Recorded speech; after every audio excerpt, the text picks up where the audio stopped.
Government has long considered investing in alternative energy as a means of moving the economy and the country forward.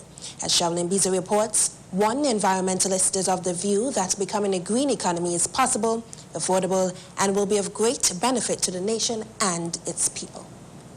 Energy and environmental specialist John Burke says the question of becoming green in order to spend less on energy is who is going to pay for it. He says Organization of Petroleum Exporting Countries OPEC will, and explains. In 2007, the CARICOM countries with a population of just under 15 million spent 12 billion US importing oil. Now you hear about little loans from the IMF like 100 and 200 million or 300 or 400 million over 10 years. Can you imagine if you could save a quarter of this or half of that? That would be $3 to $6 billion US every year poured into the CARICOM countries. Infrastructure, sustainable agriculture, sustainable fisheries, electric cars, better lifestyle for everybody. He adds that if done right, in 20 to 30 years, the nation's economy could be as good as Singapore's, with a social system as strong as a Scandinavian country. Burke explains how grid parity makes it possible for the Twin Island nation to have alternative energy and save money. Grid parity is the point at which it's cheaper to install solar and wind than it is to buy power from a company using coal or oil or natural gas or whatever to generate the electricity. In the United States and Canada, at 5 to 11 cents a kilowatt hour, they haven't hit that yet. In Antigua, we're probably paying over 40 cents a kilowatt hour, so we've hit grid parity a long time ago.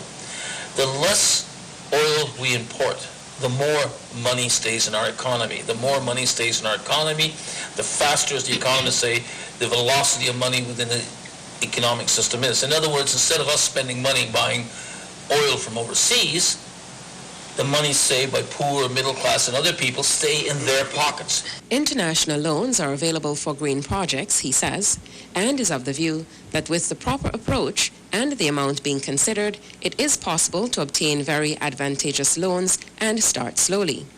He cites one problem where under the current technology, there is a limit to how much energy can be in a system. Countries like Portugal and Spain last year hit 72%. However, this may be a challenge for Antigua and Barbuda. The holdup is energy storage. In other words, you can store electricity in a battery, but the current batteries do not last long enough, they can't be charged fast enough, and they go dead after a while. However, if we can initially build up the amount of alternative energy to 15, 20, 25, 30%, considering that Antigua could probably save up to as much as $500 to $800 million a year, you're talking $200 to $300 million a year to begin with, plus you have the infrastructure set in. So as the new energy storage comes out, we will be ready for it, and it's just a question of expanding it.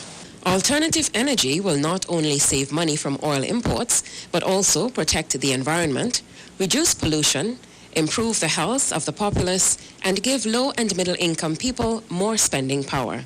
Sherilyn Beasley reporting for ABS.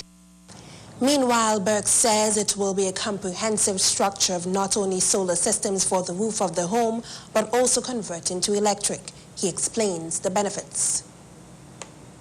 If you had solar cells put on your house and your car converted to electric, and it was financed in such a way that all you paid was what you would normally put into your car in the way of fuel and what you would normally pay for electricity, and we did some calculation. A bus saves enough fuel that in 1.5 to 2.5 years, they can pay for the thing by the amount of fuel they save. A taxi driver, maybe 2 to 3 years, 4 years. A homeowner, maybe 3 to 5 years to pay it off. The environmentalist says the move, while benefiting the country, will also do something for the poor, as every economy that goes through regular cycles cannot recover until the poor and the middle class start spending money. Burke is of the view that as technology improves, in a few years, Antigua and Barbuda will not have to import oil, and with cheap energy, the nation can desalinate and have all the water needs, as well as become totally energy and food dependent.